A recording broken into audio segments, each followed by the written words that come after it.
Elise's game design tips. Number 20. Working with others. It should be no surprise that making a video game involves working very closely with other people for long periods of times.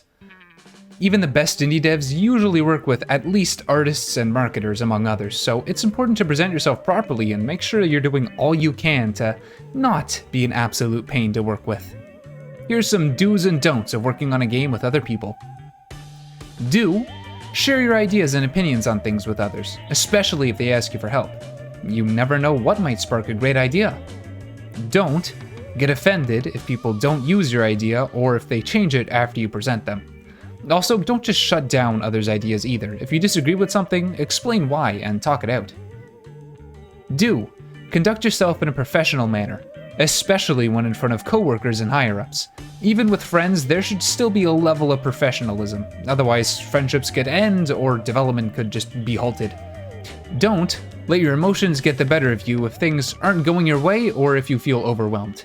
Speaking from very recent personal experience, having an emotional outburst can instantly make you someone that others absolutely don't want to work with.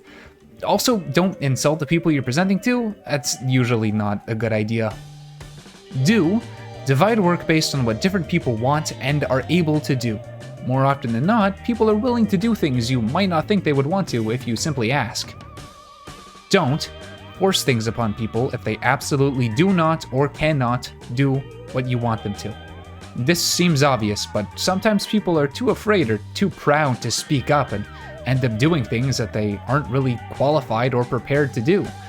Either way, they won't be able to do it, or what they do won't be right. Neither one is very useful. Do: make sure you aren't holding anybody back. If you find yourself in the previously mentioned scenario, or in general just don't feel like you're contributing much to a project, speak up and make sure you're actually able to do what's asked of you.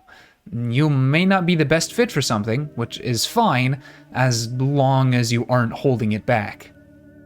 Don't use that as an excuse just to get out of things you don't want to do. At the end of the day, you may have to do things you don't really have a passion for, or that seem like busy work. But if you're able to do it, it's better to just get it done than to pin it on somebody else. And there you go. I may make a part 2 to this one in the future, as there's a lot of things to consider when working with a team, but for now I'll leave you with this. Ahem. The you that you show to others is the only you that they know.